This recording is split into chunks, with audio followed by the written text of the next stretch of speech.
Hey guys, Jay here, and welcome back to the channel. So don't forget to like, subscribe, comment, hit the notifications bell to stay informed. So we're going to be talking about the LFG assets themselves, the direction this is heading in, and the further confirmation we have just had from TFL and LFG in an official tweet. And I think these are all really important points because although we've got all of these different wallets out there with all of these different funds in, we do also have these pretty serious wallets with pretty serious amounts of USTC in, which we should do something about sooner rather than later. So this is a tweet from LFG, but what I want to do is just play you a recording from the most recent TFL space where Chris Armani lets us know exactly what the situation is surrounding LFG and who has control over those assets. There will be notices that go out on that, um, but just something to keep an eye on. So, for example, um, I know there are people on here who want answers about the LFG funds. Just to be clear, I'm not on the board of LFG, so everything that had to do with the LFG settlement was Doe. But my understanding is the way he negotiated it, that all of the funds from LFG would go back to token holders of the original Luna. So that was what he had originally wanted to do with LFG funds anyway. And a different version of that, but a very similar version of that, I think will be happening through the bankruptcy process. So it'll just be a little more corporate and bureaucratic, but that's the idea. TFL doesn't have a ton of creditors, right? And so we did. So there's some really important points that Chris mentions there, which is one, they're not in control of LFG. Duquan isn't really in control of it either. And the original plan was to use those funds to make the OG holders whole again. And Chris states that although this was the original plan, there's a slightly different version moving forward. And this is all focused around the bureaucracy of the situation. And what I've been told and made to understand is the simple fact that holders will not be made whole. It's more creditors and retail investors and the bigger players in the space, right? The big guy, not the little guy. And it's the little guys that were really affected from this. Now, something that Chris further states is the fact that we should just do something about it ourselves, considering they are Terra Classic native assets. And that's all we're interested in. We're not interested in the BTC. We're not interested in the AVAX or the BNB. We're not interested in the ETH. All we're interested in is those native assets. And although, right, there are those from the USTC repeg sector that would say, well, Jay, we are actually interested in the rest of these funds. I totally get that. But from my point of view, what I'm looking at here is specifically the Terra Classic native assets, because this gives the USTC repeg area a huge boost that they simply didn't have before. And this really boils down to the ability to get these coins to removed and then actually remint these coins later and all that. It seems silly. It really does seem silly, but that's the process we're going to need to go through. If we are to repeg USTC, we need to have the majority supply of those coins again so we can start redistributing them, reactivate the market module, and get everything back to how it was. That's just the way the cookie crumbles in that situation. So I do go through, and what I've been doing is tracking a lot of this. I'm going through and I'm logging all of these other wallets that are in the list. I'm going in, I'm doing checks, I'm cross-correlating to see if those are hot wallets, CX hot wallets, and I'm marking everything out. But in itself, there's a considerable amount of funds in these two LFG wallets that we can simply have blacklisted. But when it comes down to blacklisting, there is no blacklist. And we've said many times before, this is a pretty slippery slope, because if we introduce a blacklist that anyone through governance and consensus can agree that a wallet should be blacklisted, it becomes very dangerous.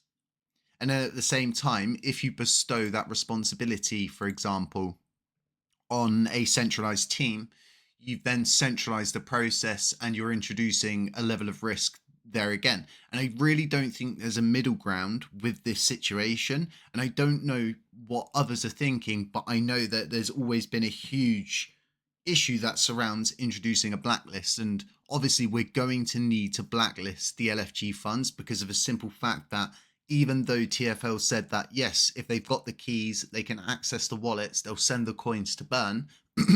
as they've stated, they do not have control over LFG. So everything else to me right now just doesn't seem relevant. The only thing that currently seems relevant to me is getting a blacklist in place and getting these funds dealt with, because it is a considerable amount, sitting at 1.86 billion UST, and then the Lunar Classic itself is 222 million. So what we can do is we can actually go over to Terra Finder and we can locate these wallets. And as you can see here, they are still there. They have no need to move the Terra Classic funds.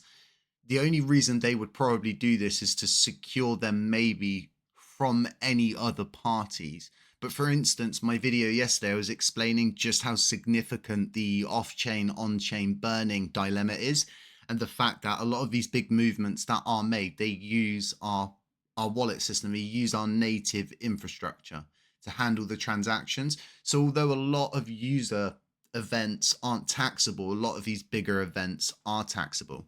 So moving forward, what do we do about these funds? What do we do? There's only really one thing we can do, is have these funds blacklisted. They're not in a contract, so we don't have the option to burn them. LFG is probably not going to burn them. DK is probably not going to surface again, and this leaves us in a very, very sticky situation where we can do something about this, just like we can do something about the Wrap Luna situation. And I'm working on a video currently with a few answers for all of you out there who still have Wrap Luna trapped in the wormhole bridge. Now, it's 222 million LUNC and then 1.85 billion rounded up USTC. This is a significant amount of a circulating supply of the entire coin itself. And for me, this gives USTC one of the biggest, biggest boosts it could ever hope for. So LFG, once again tweeting this all out, confirms that these two wallets are in fact the two main LFG wallets. And although there's probably some other ones with very, very small, tiny, minute amounts in, these are the two main ones we are most concerned with as a community. And the second wallet itself has just below 10 million USTC. And so once again, it's a significant amount. These are all coins that could have ended up just lost for eternity. At least now what we've had is confirmation that yes, these are the wallets. Yes, they don't have control, and yes, you should probably do something about it. And these are all really important points. And like I said, everything else seems irrelevant. So let me move over to this spreadsheet, and I'm working on this currently today. We've got these two logged, and what I'm doing is I'm just going through anything that's not Terra Classic native. I'm not too interested in, but what I am interested in is this substantial list that we have going on. And some of these wallets have decent amounts of coins in, but also some of these, right, are CEX wallets. So what we have here is the KuCoin deposit wallet, which is jumbled into this list. And what Chris has stated is there is redacted information missing from this list. And I believe the redacted information is probably the memo section of this spreadsheet that's been removed. And then this has been put forward as a final version. Now, with that being said, right, if we had the memos, could we do anything? Probably not, because that is a totally different ball game. That's why they have memos, and it's an interesting way that CEXs handle transactions entirely. But like I said, that's why you have the memo system. But what do you think? Do you think we should just leave these funds? Do you think we should ignore them? Do you think that we should forget about all of these wallets with significant amounts in? I'm not just talking about the LFG wallet. I'm talking about all of these other small wallets as well. It's a significant amount. You've got USTC here on the left and LUNC there on the right. And some of these, although that they're not as significant as you would like them to be, this list runs for a few more pages. Okay, this is all going to add up quickly, very, very quickly.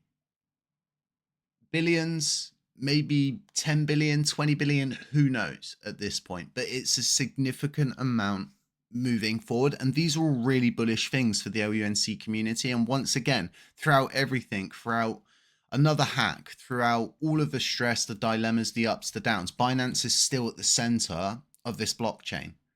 They're involved in everything. They've got their fingers and feelers in absolutely everything. And CZ's in jail. They've had another CEO that stepped in, and it shows just how important this blockchain is to Binance moving forward. So if they're interested, I'm interested. But let me know what you think about all of these funds. Do you think we should burn them, blacklist them? What do you think? Let me know. And like I was saying at the beginning of the video, don't forget to like, subscribe, comment, hit the notifications bell to stay informed. And other than that, I'll catch you in the next one.